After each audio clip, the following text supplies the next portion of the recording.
आणि welcome to new day. आहे तुमचा विश्वास आजचा दिवस हा एक नवीन दिवस आहे.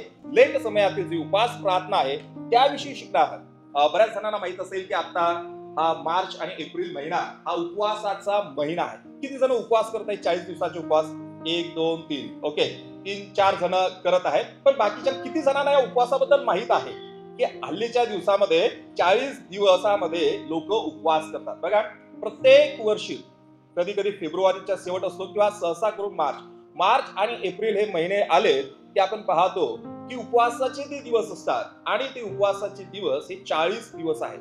पण बऱ्याच वेळेला असं होतंय की आपल्याला उपवासाविषयी फारशी माहिती नसल्यामुळे मग आपल्याला पूर्वजांपासून जी माहिती आली त्या माहितीच्या आधारे आपण हवे तशी उपवास करतो. परंतु आज मी तुम्हाला त्या उपवासाबद्दल सांगणार आहे की लेट समयातील ही उपवास प्रार्थना नक्की काय आहे आणि थोडंसं कॅल्क्युलेशन अगदी लहान लेकरांसारखं आपण घेऊया. मार्च महिना चालू आहे, हा आत्ताचा मार्च महिना चालू आहे आणि जर तुम्ही कॅलेंडरवरती बघितलं तर 5 तारखेपासून त्या उपवासाची काय झालेली आहे, सुरुवात झाली 5 तारखेपासून. आणि हा जी 5 तारीख आहे तर या 5 तारखेला ऍश वेनसडे किंवा राखेचा बुधवार असं म्हणतात. बघा, सोपं करून सांगतो, हे जे 40 दिवसाचे उपवास आहे तर 40 दिवसाच्या उपवासाचा पहिला जो दिवस आहे तर त्या पहिल्या दिवसाला राखेचा बुधवार म्हणतात.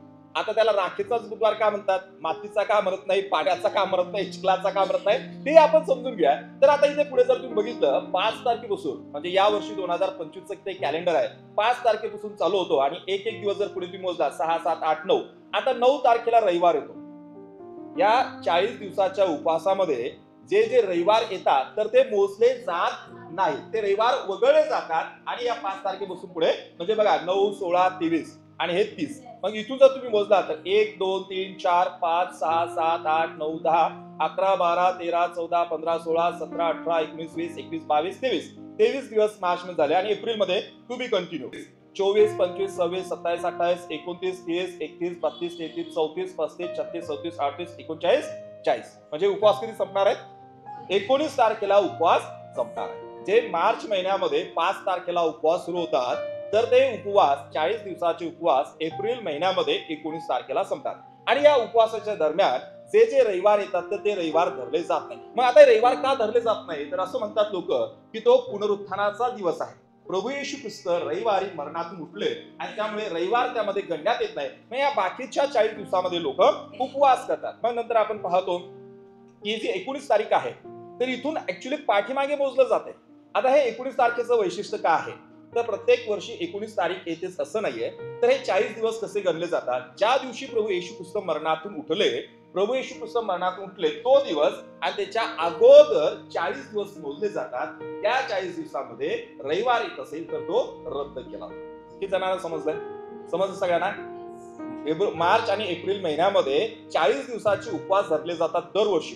आणि त्या दिवसाची सुरुवात कधीपासून होते? प्रभू येशू ख्रिस्ताचं पुनरुत्थान झालं म्हणजे ईस्टर संडे ज्याला आपण म्हणतो त्या दिवसाच्या अगोदर 40 दिवस मोजले जातात आणि त्यामध्ये रविवार येतात ते मोजले जात नाही. आणि नंतर आपण पाहतो की येशूचं पुनरुत्थान इथे झालं तर त्याच्या अगोदरचा रविवार हा कशाचा रविवार आहे? झावळ्याचा रविवार असं म्हटलं जातं, कारण की त्या दिवशी प्रभू येशू यरुशलेममध्ये प्रवेश करतात. आता हा आठवडा प्रभू येशूचा पृथ्वीवरील शेवटचा आठवडा आहे आणि शुक्रवार, या शुक्रवारला गुड फ्रायडे म्हणजे उत्तम शुक्रवार असं म्हटलं जातं. आणि नंतर मग आपण पाहतो इथं हा जो शनिवार संपल्यानंतर इथं 20 जो आहे 20 तारीख रविवारचा आहे तर तो पुनरुत्थानाचा दिवस आहे. इथं 40 दिवस संपतात आणि जसं आपण म्हटलं अगोदर रविवार त्याच्यामध्ये धरला जात नाही. म्हणजे प्रभू येशू ख्रिस्त पुनरुत्थित झाला त्याच्या अगोदरचे 40 दिवस हे उपवासाचे दिवस मानले जातात. क्लिअर झालं सगळ्यांना? आता जर कोणी तुम्हाला विचारत असेल हे 40 दिवसाचा उपवास काय माहित नाही हो, कुणीतरी करते म्हणून आम्ही करतो, नाहीये. प्रभू येशू ख्रिस्ताचं पुनरुत्थान झालं त्याच्या अगोदरचे 40 दिवस हे धरले जातात आणि त्या दिवसापासून या उपवासाची सुरुवात होते. मग या उपवासाची सुरुवात तिचा जो दिवस आहे कोणती तारीख ती पुढच्या वर्षी येऊ शकेल? या वर्षी आलेली आहे 5 तारीख. तर त्या पहिल्या दिवसाला राखेचा बुधवार, इंग्लिश मध्ये ऍश वेनसडे असं म्हणतात. आता हा याचा अर्थ काय आहे? बरेचसे लोक हा राखेचा बुधवार पाळतात, पण या राखेचा बुधवारचा नक्की अर्थ काय आहे, त्याची सुरुवात काय झाली ते देखील मी तुम्हाला सांगणार. ज्यावेळेस हा राखेचा बुधवार असतो तर चर्चमध्ये काय केलं जाते माहिती घ्या पहिले, की मागच्या वर्षी बघा आता 2024 मध्ये पण असे उपवास झालेले आहेत, बरोबर आहे? 2024 मध्ये पण झावळ्याचा रविवार झाला. मग त्यावेळेला ज्या झावळ्या म्हणजे फांद्या, ओके इथं मी लिहिले बघा ताडाच्या फांद्या वगैरे, ज्यावेळेस बायबल सांगते की प्रभू येशू ख्रिस्त यरुशलेममध्ये प्रवेश करत होते तर त्यावेळेस काय केलं होतं, त्या मुलांनी, तरुणांनी, तरुणींनी, लोकांनी त्या झावळ्या हाती घेतल्या होत्या आणि येशूचं यरुशलेममध्ये स्वागत केलं होतं. तर त्याचंच प्रतीक म्हणून अनेक मंडळांमध्ये त्या झावळ्या घेतल्या जातात आणि तो दिवस साजरा केला होतो. आणि मग मोठमोठ्या चर्चेसमध्ये, आता आपल्या छोट्या चर्चेसमध्ये नाही, पण तुम्ही जर शहरात गेला तर मोठमोठ्या चर्चेसमध्ये त्या झावळ्या अशा कुठेतरी ठेवल्या असतात, म्हणजे हे जपून ठेवल्या असतात, तिथं क्रॉस जवळ ठेवलेले असतात. आणि मग ते पास्टर काय करतात, तर ते पास्टर त्या झावळ्या ज्या आहेत तर त्या घेतात, त्या जाळतात आणि जाळल्यानंतर त्याची राख तयार करतात. काय करतात, त्याची राख तयार करतात आणि ती जी केलेली राख आहे तर ती एका बाउलमध्ये, एका वाटीमध्ये घेतली जाते आणि प्रत्येक व्यक्तीच्या अशा कपाळावरती ती राख लावली जाते आणि त्याच्यापासून एक क्रॉस तयार केला जातो. लोक असे समोर लाईन येतात आणि पास्टर काय करतात, राख घेतात आणि प्रत्येकाच्या कपाळावरती क्रॉस काढतात. आपल्याला हे माहित असणं आवश्यक आहे. जर लोक उपवास करतात ते का करतात, आपण करत नाही तर का करत नाही म्हणते, तुम्ही करत नाही, आम्ही करत नाही, तुम्ही करताय, का करता माहित नाही, का करत नाही तेही माहित नाहीये. दोन्ही कुठेतरी एक तरी माहित असायला पाहिजे. पास्टर काय करतात, प्रत्येक व्यक्तीच्या कपाळावरती असं क्रॉस करतात आणि काय म्हणतात, हे मानवा तू माती आहेस, शेवटी मातीला मिळशील हे लक्षात ठेव, म्हणून पश्चाताप कर आणि स्वार्थेवरती विश्वास ठेव. येस, बघा, ज्यावेळेस आदामाने पाप केलं तर आदामाने पाप केल्याच्या नंतर देवाने जो शाप दिला होता तर त्या शापामध्ये असं सांगितलं होतं, देवाने आदामाला म्हणजे संपूर्ण मानव जातीला सांगितलंय, तुम्ही पाप केला आणि तुमची निर्मिती कुठून आहे, मातीतून. तुम्ही मातीतून आलात आणि मातीत जाणार. म्हणजे अनेक मोठमोठ्या चर्चेसमध्ये, आता लक्षात घ्या मी वाक्य काय वापरतो, अनेक मोठमोठ्या चर्चेसमध्ये हा बुधवार, ज्याला राखीचा बुधवार म्हणतात, तो सेलिब्रेट केला जातो. सेलिब्रेट म्हटल्यापेक्षा तशी प्रार्थना केली जाते आणि पास्टर काय करतात, राख करतात. कशाची राख करतात, मागच्या वर्षीच्या झावळ्या घेतात, राख करतात आणि ती जी राख आहे तर ती प्रत्येक व्यक्तीला पुढे बोलवतात, त्याच्या कपाळावरती काय करतात, क्रॉस करतात. म्हणजे या निमित्तानं त्या माणसाला परत आठवावं, गर्व करू नकोस, हवेत उडू नकोस, तू माती आहेस. तो दिवस कशासाठी, गर्व करू नकोस, हवेत उडू नकोस, नाही, देवाला दूर सारू नकोस, घमंडी राहू नकोस, देवाविरुद्ध बंडखोरी करू नको, देवाची इच्छेविरुद्ध जाऊ नको, तू माती आहेस. परत एकदा त्याला आठवण करून द्यायची, तू माती आहेस आणि मातीत जाणारे पश्चाताप कर. जर तू देवावरती विश्वास ठेवत नसेल, देवावरती विश्वास ठेव, स्वार्थीवरती विश्वास ठेव, देवाच्या मंदिरामध्ये एक आठवण म्हणून. आणि मग तिथून त्या दिवसापासून 40 दिवसाच्या उपवासाची सुरुवात होते आणि त्याला हे शब्द वापरला जातात, लेंट समयातील उपवास प्रार्थना. आणि अनेक लोक या 40 दिवसाच्या उपवासाला प्रभू येशूने जे उपवास केले, लक्षात घ्या, ज्यावेळेस प्रभू येशूने आपल्या सेवेमध्ये सुरुवात केली, सेवा कार्यासाठी प्रारंभ केला, तर त्याच्या अगोदर बायबल सांगतं 40 दिवस आणि रात्र प्रभू येशू अरण्यात गेले आणि तिथे त्यांनी उपवास केला. मग अनेक लोक म्हणतात, आमच्या प्रभूने उपवास केला 40 दिवस, मग आम्हाला पण उपवास करायचा आहे. पण आता आणखी थोडंसं सोपं करूया. काही जण ऐकलेत हे शब्द लेंट लेंट लेंट, पण लेंट म्हणजे काय, लेंट समयातील उपवास प्रार्थना. मार्च आणि एप्रिल महिन्यामध्ये 40 दिवसाचे लोक उपवास करतात आणि या उपवासाला लेंट समयातील उपवास म्हणतात. पण हा लेंट शब्द नक्की काय हो, या लेंट शब्दाचा अर्थ काय आपल्याला समजणं गरजेचं आहे. तर थोडासा अभ्यास घेणार मी स्टार्टिंगला, नंतर तुम्हाला ते क्लिअर होईल. तर लेंट हा शब्द पुरातन इंग्रजी लेंटन किंवा लेंटन डीड वरून आलेला आहे, ज्याचा अर्थ वसंत ऋतू किंवा दिवस लांब होणे असा होतो. म्हणजे लेंट म्हणजे उपवास नाही, लेंट म्हणजे उपवास नाही. लोकांना वाटते की लेंट म्हणजे उपवास, परंतु लेंट म्हणजे उपवास नाही. तर युरोप देशामध्ये लेंट या शब्दाचा अर्थ वसंत ऋतू, वसंत ऋतूमध्ये हे उपवास केले जातात आणि म्हणून त्यांना लेंट समयातील उपवास प्रार्थना असं म्हणतात. तेवढंच. असं पण आहे की बायबलमध्ये अनेक अशा गोष्टी लिहिल्या ज्या आपण करत नाहीये. का करत नाही, कारण की बायबलमध्ये दुसऱ्या भागात सांगितलेलं आहे त्या गोष्टी तुम्हाला करायच्या नाही. पण अनेक अशा गोष्टी आहेत ज्या बायबलमध्ये लिहिलेल्या नाही, त्याही आज आपण करतो. त्याचं कारण की कोणीतरी ती प्रथा पाडलेली आहे. मग आपण विचार करायचा की ती प्रथा चांगली आहे की वाईट आहे. आता ह्या लेट समयातील उपवासाची सुरुवात कुठे झाली, तर एक निसिया परिषद आहे. थोडस तुम्हाला टफ जात असेल पण जाऊ द्या, पुढे मी सोपं करणार आहे. निसिया परिषद होती 325 एडी मध्ये, म्हणजे येशूचा जन्म झाल्याच्या 325 वर्षांतर काही पाळक लोक एकत्र आले आणि ते म्हटले की चला आपण काय करूया, 40 दिवसाचा या लेट समयामध्ये, लेट समय म्हणजे काय सांगा मला आता, वसंत ऋतूच्या या समयामध्ये, मार्च एप्रिलच्या समयामध्ये आपण 40 दिवसाचा उपवास ठेवूया आणि सगळ्या लोकांना सांगूया, चला उपवास करा, चला उपवास करा, उपवास करा. आणि ही प्रथा तिथून त्यांनी पाडली आणि मग तिथून त्या दिवसापासून येशूचा जन्म झाल्याच्या 325 वर्षानंतर ही प्रथा पाडण्यात आली की चला आपण 40 दिवसाचे उपवास ठेवू आणि त्या दिवसापासून आज गायब हे उपवास ठेवले जातात. मग हा प्रश्न येतोय, पवित्र शास्त्रात लेंट किंवा राखीचा बुधवार याचा थेट उल्लेख तर नाही, तर मग तो आपण पाळावा का? व्हॉट डू यू थिंक, तुम्हाला काय वाटतंय? आता हे सगळं सांगितलं, आता पुढे थोडस तुम्हाला विचारतो आणि मग पुढे जाऊया. लेट समयाबद्दल कशी सुरुवात झाली? तर येशूचा जन्म झाल्याच्या 325 वर्षांतर पाळक लोक एकत्र आलेत आणि ते म्हटले की चला लोकांना आपण प्रेरित करूया, त्यांना सांगूया की 40 दिवसाचे उपवास करूया. आणि लेंट मध्येच काय मी सांगितलं, राखीचा बुधवार म्हणजे मी काय सांगितलं तेही सांगितलं. आणि ते 40 दिवस कुठून मोजतात, तर येशूचं पुनरुत्थान झालं त्याच्या अगोदरचे 40 दिवस मोजले जातात आणि जे काही रविवार येतात, 5 किंवा 6 रविवार येतात, ते रविवार त्याच्यातून वगळले जातात. मग आता तुम्ही मला सांगा, आता आपण करायला पाहिजे का? कारण की 2-3 जणांनी हातवरती केला आणि ते म्हटले की आम्ही उपवास करत आहोत, पण बाकीच्यांना कल्पनाच नाहीये. मग मला सांगा, आता आपण हे उपवास करायची की नाही 40 दिवसाची? काय वाटते तुम्हाला? पवित्र शास्त्रात तर त्याबद्दल काही सांगितलं नाही. यस, काय वाटते? हा, पश्चातापाचा एक दिवस नेमावा. हे उत्तर छान आहे, फार छान. आणखीन बरं, मग आता काही लोक म्हणतील की नाही हे नाही तर मग नाहीच करायला पाहिजे. काय म्हणतील? अमोल ब्रदर तर म्हणतील की नकोच करायला. जर बायबल मध्ये लिहिलं नाही तर आपण ते करायलाच नको. ओके, त्यांचं डॉक्ट्रिन जरा स्ट्रॉंग आहे. काय, जर बायबल मध्ये नाही लिहिलं ना तर करायलाच नको. मग आता इथे हा शब्द बायबल मध्ये कुठे सापडतो का बघा बरं. ट्रिनिटी हा शब्द बायबल मध्ये कुठे सापडत नाही. पिता, पुत्र आणि पवित्र आत्मा या त्रिएक देवावरती आपण विश्वास करतो, हा शब्द कुठेच सापडत नाही. बरं, दुसरा शब्द ख्रिसमस कुठे सापडतो का?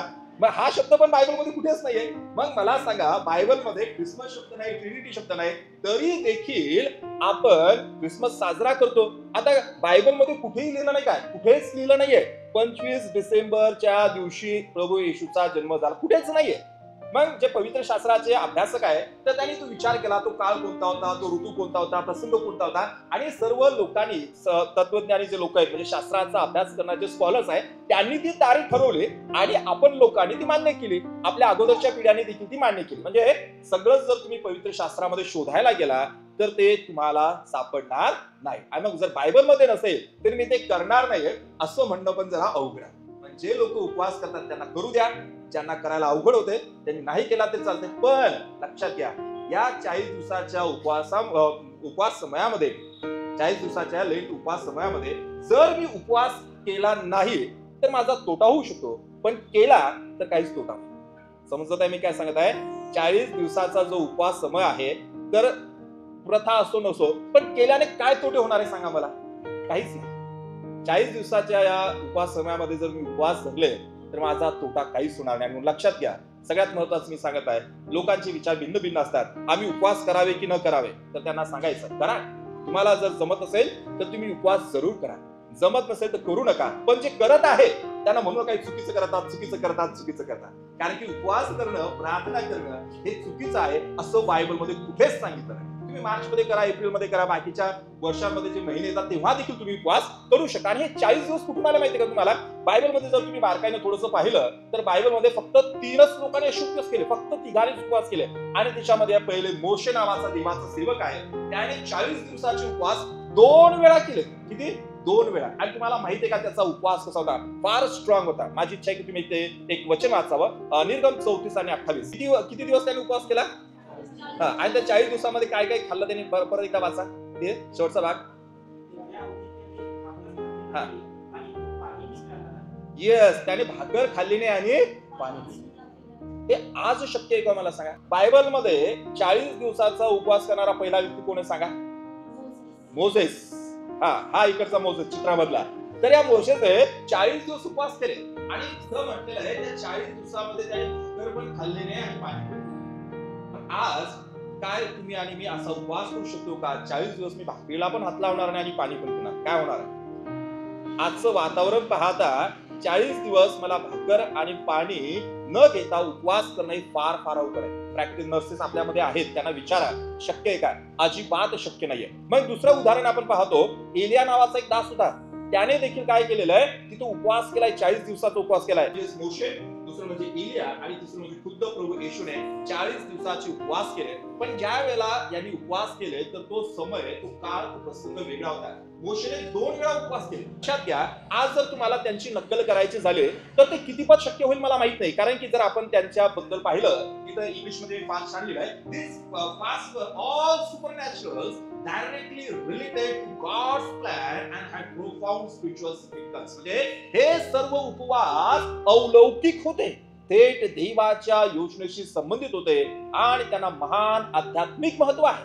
ज्यावेळेस मोशेने तिथे उपवास केला तर तो थेट देवाशी भेटायला गेला आणि मग मला सांगा, त्या जिथं तो भेटायला गेला चित्र तुम्ही पहा, तर ते एक मोठा डोंगर होता आणि या डोंगरावरती हा 40 दिवस तिथं आहे. 40 दिवस 40 रात्र त्या डोंगरावरती इतकं कडक ऊन, इतकं उष्ण वातावरण, या वातावरणामध्ये हा माणूस जिवंत राहूच कसा शकला? त्याचं काय म्हणजे उत्तर माहिती का? हे सगळं अलौकिक होतं, अद्भुत होतं, डायरेक्टली देवाशी जोडलं होतं आणि म्हणून तो जिवंत राहू शकला. तुमच्यापैकी आणि माझ्यापैकी जर समजा कोणी वाळवंटात किंवा डोंगरावरती जाऊन 24 तास जरी बिना पाण्याचं राहिलं तर आपलं डायरेक्टली थेट तिकडे जाणार. म्हणजे आपला उपवास कसा होणार आहे? थेट डायरेक्टली देव बाप्पा येतोय, आलोच, डायरेक्ट थेट तिथे जाणार.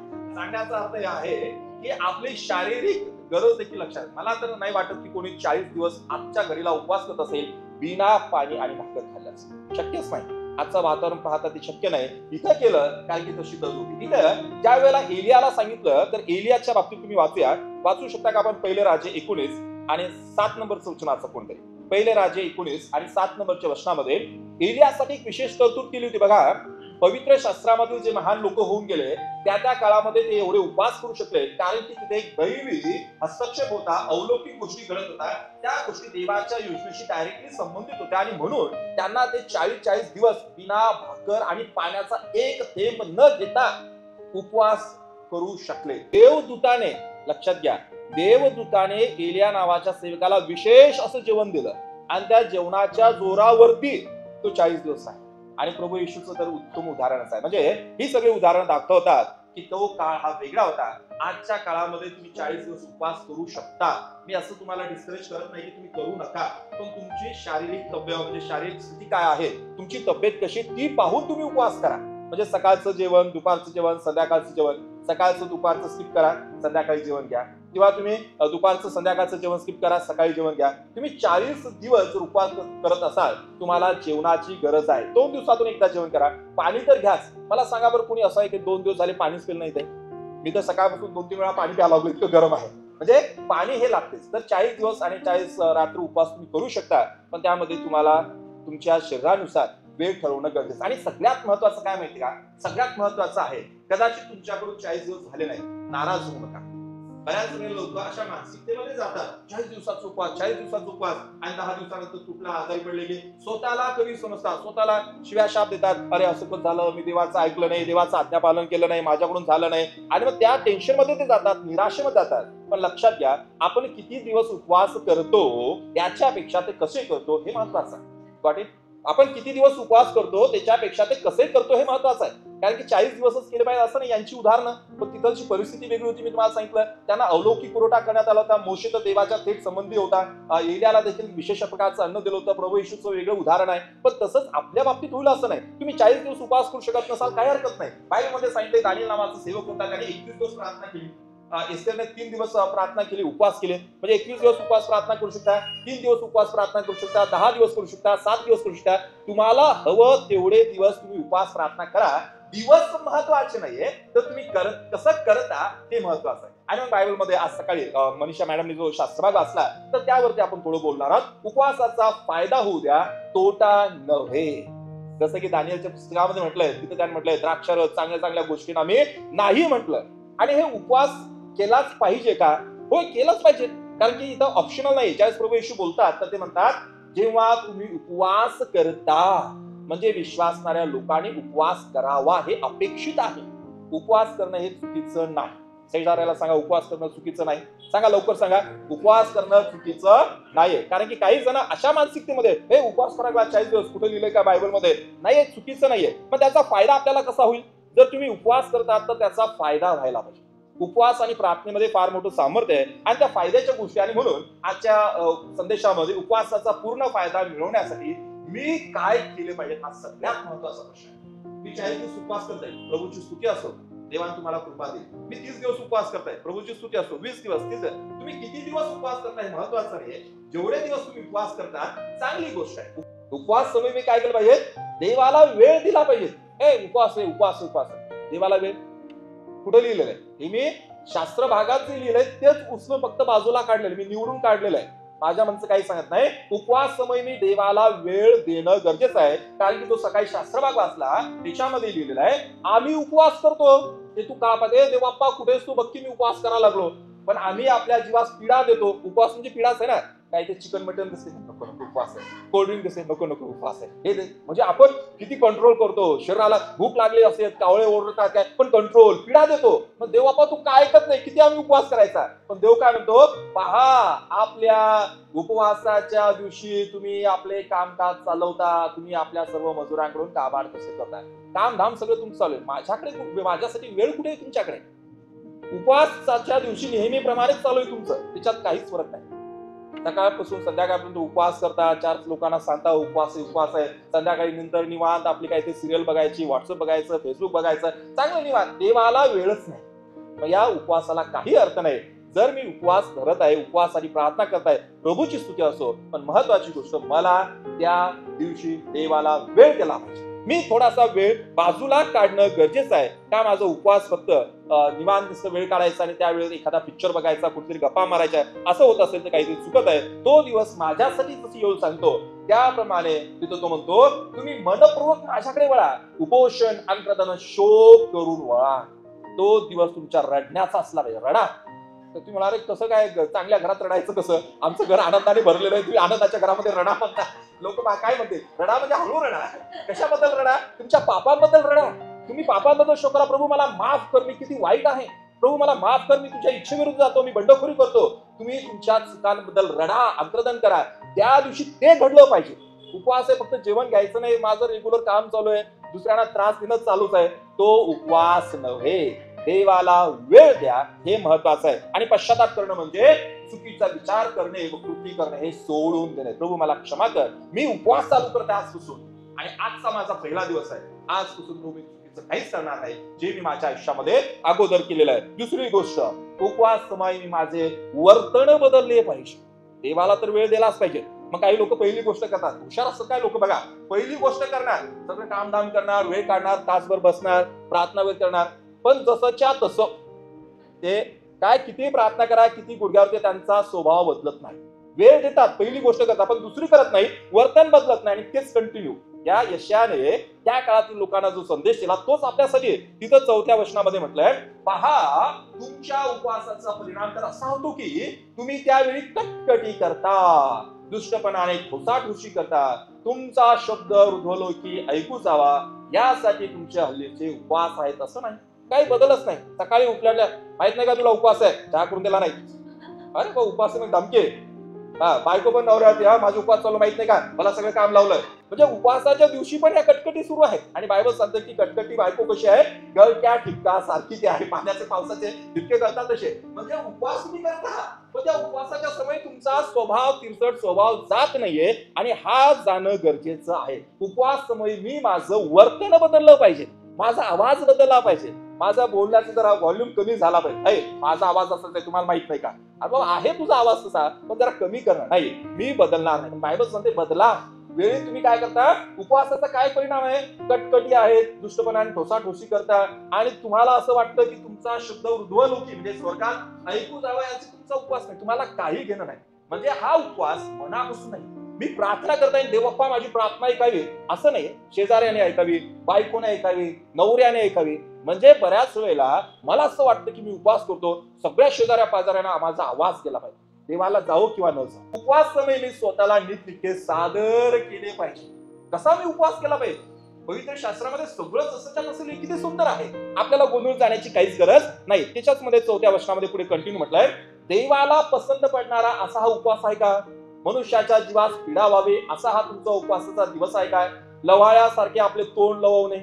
ओके, लवाळ्याच माहिती तुम्हाला, लवाळ म्हणजे एक वनस्पती आहे. ओके, ते असं तोंड लव. ओके, आणि आपल्या अंगाखाली गोंडपाट व राख पसरणे याला उपवास म्हणतोस काय. पूर्वीच्या काळामध्ये लोक काय करायचे, अंगाखाली गोंडपाट घ्यायचे म्हणजे पोतं घ्यायचे आणि राख पसरायचे, काय लोक कपडे फाडायचे. उपवास आहे, आम्ही देवाकडे नम्र होतोय, आणि असा दिवस परमेश्वराला मान्य होईल का, दिखावा नकोय. काय मी सांगितलंय इथं बायबलमध्ये सांगितलेलं आहे, उपवास समय मी स्वतःला नीटनेटके सादर केलं पाहिजे. जर मी स्वतःला नीटनेटकं सादर करतो तर तो उपवास देवाला मान्य आहे. आणि नवीन करारामध्ये जर तुम्ही पाहिलं तर प्रभू येशूने फार सुंदर सांगितलेलं आहे. वाचूया लवकर, मत्तेय 6वा अध्याय 17 आणि 18 वचन पटकन काढायचंय. उपवास समयी आज माझा उपवास आहे, तर मी तोंड असं माझं सुकलेलं, केस इकडे तिकडं, चेहऱ्यावरती 12 वाजले. म्हणजे लोकांनी विचारलं, काय झालं ब्रदर, काय झालं? हे उपवास आहे, उपवास आहे. सिस्टर काय झालं, काय झालं, असं काय? उपवास आहे, उपवास आहे. नाही, तुम्ही उपवास करतात हे कोणाला समजू नये. तुम्ही स्वतःला नीटनीटकं असं सादर केलं पाहिजे असं बायबल सांगते. चला वाचूया मत्ती 6:17-18. मोठ्याने वाचा. यस, समजलं तुम्हाला? कोणाला समजायला पाहिजे मी उपवास करत आहे? माझ्या बॉसला समजायला पाहिजे, माझ्या बायकोला, नवऱ्या, घरच्या लोकांना. आता ते काय ऑब्व्हियस आहे, म्हणजे एवढं काही इतकं पण गुप्त ठेवू नका, नाहीतर मग घरात भांडणं होतील. आज जेवण काय केलं नाही, एवढं गुप्त नाही. बायकोला सांगा, कारण की ती स्वयंपाक करत असेल तर बॉसला सांगू शकता. 1-2 ती पालकांना ऐकलं तरी ठीक आहे, पण तुम्ही असं वर्तन करायला नको. बायबल सांगतं की तुम्हाला डोक्याला तेल लावलं पाहिजे, तोंड धुतलं पाहिजे, नीटनेटके कपडे घालायचे. म्हणजे असं वातावरण तयार करू नका. तुम्ही देवाला प्रसन्न करणार आहे. आणि पुढची गोष्ट, उपवास तुम्ही इतरांसाठी मध्यस्थी केली पाहिजे. आज माझा उपवास आहे आणि मी माझं स्वतःसाठीच प्रार्थना करतो, देव बाप्पा गाडी बंगला, माझ्या मुलांचं मुलींचं लग्न, हे ते, माझा संसार, माझा नवरा, माझी बायको, माझं माझं माझं. तुम्हाला इतरांसाठी मध्यस्थी करणं गरजेचं आहे. कारण की बायबलमध्ये तिथे पुढे म्हटलेलं आहे, दुष्टतेच्या बेड्या तोडाव्या, जुवाच्या दोऱ्या सोडाव्या, चाचल्यांना मुक्त करावे, सगळे जोखड मोडावे, हाच मला पसंत असा उपवास नाही. तुम्ही काय प्रॅक्टिकली स्वतः खरोखर तसं करू शकत नाही. पण आज लोक अनेक प्रकारच्या बंधनामध्ये, आपले शेजारी असतील, नातलग असतील, गावातील लोक असतील, दारूच्या बंधनामध्ये, व्यभिचाराच्या बंधनामध्ये, वेगवेगळ्या प्रकारच्या व्यसनामध्ये वेगवेगळं बंधन असेल, सैतानाच्या बंधनामध्ये. आणि तुम्ही आणि मी जर उपवास धरत आहे तर त्या उपवासाचा भाग ते लोक पण असायला पाहिजे. Is it clear? येस, मी त्यांच्यासाठी मध्यस्थी केली पाहिजे. आज आपल्या घरातले लोक देखील देवावरती विश्वास होत नसेल, मध्यस्थी करा. मी उपवास करतो तर त्यावेळेला मी इतरांसाठी प्रार्थना करणं गरजेचं आहे. जर नसेल तर तो मग देवाला मान्य असलेला, पसंत असलेला उपवास. देव स्वतः म्हणतो, अरे मला हे पसंत नाही. तुम्ही स्वतःसाठी स्वार्थासाठी उपवास करताय, दुसऱ्यांच्या नावाचा उल्लेख नाहीये, हे चुकत आहे. आणि म्हणून त्यासाठी विश्वासणाऱ्या लोकांना ओळखलं जाते की इतरांवरती प्रेम करतात. दानिएलने काय केलं? दानिएलने दिवसातून 3 वेळा तो प्रार्थना करायचा, पण तो सगळ्यांसाठी मध्यस्थी करायचा. त्याची सवय होती इतरांसाठी मध्यस्थी करणं. 6 नंबरची गोष्ट, उपवास समय मी गोरगरिबांना मदत केली पाहिजे. हे आता जरा जपून करा तुम्ही. लोक म्हणतील आम्हाला काय कमी आहे का? आता हल्लीचे दिवस वेगळे आहेत. पूर्वीच्या काळामध्ये लोक जुने कपडे, लोकांचे वापरलेले कपडे घ्यायचे, पण आता ते लोक घेत नाहीत. म्हणजे गरीब लोक पण ते दाखवत नाही की ते गरीब आहे. म्हणजे आता आपण पाहिलं तर वातावरण बदललेलं आहे. ते गर्विष्ठ झालेले आहेत कधी कधी गरीब लोक. म्हणजे आपल्याला वाटते की गरीब लोकांना काहीतरी मदत करावी, पण ते मदत घेत नाहीये. ही गोष्ट तुम्ही व्यवस्थित करू शकता. पण बायबलमध्ये सांगितलेलं आहे की तू आपल्यांना भुकेल्यांना वाट, लाचारांना, निराश्रितांना आपल्या घरी न्यावे, उघडा दृष्टीस पडल्यास त्याला वस्त्र द्यावे, तो आपल्या बांधवाला तोंड लपू नये, हाच तो उपवास नव्हे काय? म्हणजे जर तुम्हाला एखाद्या व्यक्तीला मदत करण्याची वेळ आली तर तुम्ही त्याला मदत करायला पाहिजे. हा आहे खरा उपवास. त्यावेळेस मी असा उपवास करतो, तुम्हाला माहिती का, देव तुम्हाला आणि मला आशीर्वाद देतो. Hallelujah, hallelujah, praise the Lord. Yes, आता ते आशीर्वाद ऐका आणि नंतरच मग जायचं आपल्याला. कारण की आशीर्वाद काय, आम्ही इतकं चांगला उपवास केला, आम्हाला देव काय देणार? येस, देव काहीतरी करणार आहे. आपला उपवास आणि प्रार्थना कधीच वाया जात नाही. आणि म्हणून पुढे तुम्ही वाचता तिथं म्हटलेलं आहे, असे करशील तर, कसं?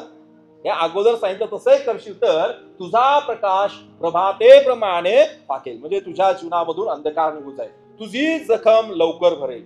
कसली जखम आहे आपल्याला? काय जखम झाली? जखम म्हणजे काय असते? शारीरिक जखम असते. आणखीन जखम कशा असतात? मानसिक जखमी, म्हणजे ज्या आंतरिक जखमा ज्या आहेत तर फार डेंजरस आहे. आज लोक दुखावले जातात. लोक म्हणतात नाही माझं मन दुखवलं, नाही मला जरा बरंच नाही. काय झालं? काय हाताला लागलं, पायाला लागलं? नाही हो, जरा मन अस्वस्थ आहे. म्हणजे आपलं मन अस्वस्थ असते, आपल्या मनामध्ये नकारात्मक विचार येतात. बरेच लोक आपल्याशी चुकीचं वर्तन करतात, बरेच लोक चुकीचे शब्द वापरतात, आपलं मन दुखावलं जाते, आपल्या मनाला इजा होतात. पण बायबल सांगतोय जर तुम्ही उपवास प्रार्थना कराल तर उपवास प्रार्थनेचा हा समय तुमचा बरे होण्याचा समय. हालेलुया. येस, उपवास प्रार्थनेचा समय आपला हा बरे होण्याचा समय. आपल्या भावनिक ज्या वेदना आहे, भावनिक जे दुःख आहे, भावनिक जे इजा आहे, तर त्या उपवास समयामध्ये बऱ्या होतील. पण जर देवाच्या वचनानुसार तो आपण उपवास केला, देव आपल्याला भावनिकरित्या आरोग्य देणार आहे. तुझी नीतिमत्ता तुझ्यापुढे चालेल, परमेश्वराचा गौरव तुझा पाठी राखावेल. हालेलुया. काय आहे? परमेश्वराचा गौरव. बघा, परमेश्वर आपल्या बरोबर असेल आणि जर परमेश्वर आपला पाठीराखा आहे, परमेश्वर जर आपला संरक्षण करणार आहे, तर मला कोणालाही घाबरण्याची गरज नाही. आणि तेव्हाच होईल ज्यावेळेस मी उपवास आणि प्रार्थनेमध्ये देवासमोर वेळ काढतो, देवाच्या वचनाचा उपवास प्रार्थना करतो, माझ्या जीवनातील सर्व अंधकार निघून जाणार आहे. मला शारीरिक आणि आत्मिक आणि भावनिक सर्व प्रकारचं आरोग्य मिळेल. परमेश्वर माझा पाठीराखा होणार. किती आशीर्वाद झाले बघा, 1 2 3 4 आशीर्वाद. आणि 5वा आशीर्वाद, तेव्हा तू हाक मारशील की परमेश्वर ऐके, तू धावा करशील तेव्हा तो म्हणेल, काय म्हणेल? हा मी आहे. जर तू आपल्यामधून जोखड लादण्याचे सोडून देशील, बोट दाखवण्याचे व दुष्ट गोष्टी बोलण्याचे टाकून देशील तर, नाहीतर देवाच्या वचनानुसार माझा उपवास असेल तर मी किती हाका मारेल. देव काय म्हणेल, कोण आहेस तू, असू दे. म्हणजे कधी कधी जे लोक आपल्याला आवडत नसतात किंवा एखाद्याचं म्हणणं जर आपल्याला ऐकायचं नसेल, आवाज येतो पण आपण त्याच्याकडे हो म्हणत नाही. घरात नवरा बायकोची भांडणं झाले, बायको ओरडते, नवऱ्याला ऐकू येते, तरी देखील तो काय दाखवतो, त्याला ऐकू येत नाही. बायको काय दाखवते, तिला ऐकू येत नाहीये. तसंच होते. पण देव काय म्हणेल, अरे तुम्ही माझ्या पद्धतीने जर उपवास करत नाहीये, मी कशाला उत्तर देऊ. पण जर देवाच्या पद्धतीने मी उपवास करतो, देव काय म्हणतो, तेव्हा तू हात मारशील, ती परमेश्वर ऐकेल आणि तू धावा करशील. तेव्हा तो म्हणेल, हा मी बोल बोल काय पाहिजे तुला. जे देवाच्या इच्छेनुसार जर मी उपवास करतोय, देव तुमच्या प्रार्थना ऐकणार आहे. तुमचं दुःख त्याला ठाऊक आहे. तुमच्या भावनिक, शारीरिक, भौतिक सर्व गरजा तो भागवणार आहे. पुढे म्हटलेलं आहे, जर तू आपल्या जीवाला इष्ट ते भुकेला न देशील, दुःखग्रस्त जीवाना तृप्त करशील, तर तुझा प्रकाश अंधकारात झळकेल, निबिड अंधकार तुला मध्यानाचे तेज असं होईल. तुमच्या जीवनामध्ये कोणती अंधकारमय परिस्थिती हो, सर्व अंधकारमय परिस्थिती परमेश्वर काढून टाकणार आणि तुमचं जीवन प्रकाशमय करणार. का? कारण की देवाने अभिवचन दिलंय की मी तसं करणार आहे. सर्व संकटामधून मी तुम्हाला बाहेर काढणार आहे. शेवटचे आशीर्वाद आहे, तिथे 7 नंबरचा आशीर्वाद म्हटलाय, परमेश्वर तुझा सततचा मार्गदर्शक होईल. हालेलुया. येस, तुमची इच्छा आहे का हो? एसपी जणांची इच्छा की परमेश्वराने माझं मार्गदर्शन हवं. येस, पण त्यासाठी मला परमेश्वराला वेळ दिला पाहिजे. मी उपवास प्रार्थनेमध्ये वेळ दिला पाहिजे. प्रभू तू माझा मार्गदर्शक हो, माझ्या परिवाराचा मार्गदर्शक हो, आणि प्रभू नक्कीच माझा मार्गदर्शक होईल. आणि तो काय करेल, 8 नंबरचं ब्लेसिंग काय करणार, तो अवर्षण समय तुझ्या जीवास तृप्त करेल. अवर्षण समय म्हणजे काय सांगा बरं मला. दुष्काळ. लोक दुष्काळामध्ये सगळीकडे हात फिरत फिरतील, पण तुमच्यावरती तशी वेळ येणार नाही. आणि उदाहरण तुम्हाला आठवते बायबलमध्ये, एलियाच्या काळामधली ती विधवा बाई. सगळीकडे दुष्काळ होता, पण तिच्या घरात खाण्यापिण्यासाठी काहीच कमी नव्हतं. तिचं जे पिठाचा डब्बा होता, तेलाची कुपी होती, ती पूर्णपणे भरली. काय? ज्यावेळेस आपण परमेश्वराला आपलं जीवन समर्पित करतो, देव हा ब्लेसिंग देतो. पुढे म्हटलंय, तुझ्या हाडांना मी मजबूत करेल. हाडं मजबूत असली पाहिजे. तू भरपूर पाणी दिलेल्या मळ्याप्रमाणे होशील, पाणी कधी राहणाऱ्या झऱ्याप्रमाणे होशील. आम्ही म्हणूया का आपण. येस, हे आशीर्वाद प्रभू आपल्याला देऊ इच्छित आहे. त्या काळातील लोकांना त्याने दिले आणि तो आजही हे सगळे आपल्याला आशीर्वाद देतो. 9 आशीर्वाद त्या सर्व लोकांसाठी ठेवलेले आहेत, जे लोक परमेश्वराच्या वचनाप्रमाणे उपवास आणि प्रार्थना करतात. माझी इच्छा आहे, हे 9 आशीर्वाद आपल्याला तेव्हा मिळणार ज्यावेळेस आपण देवाच्या वचनानुसार उपवास आणि प्रार्थना करू, तर ते मिळणार. आणि आपण आशा बाळगूया, विश्वास ठेवूया. चला आपण उठून उभे राहूया आणि प्रार्थना करूया. देवाला सांगू की येस प्रभू, आम्हाला हे तुझे आशीर्वाद पाहिजे. तो आमची इच्छा आहे की तू आमचा मार्गदर्शक व्हावा.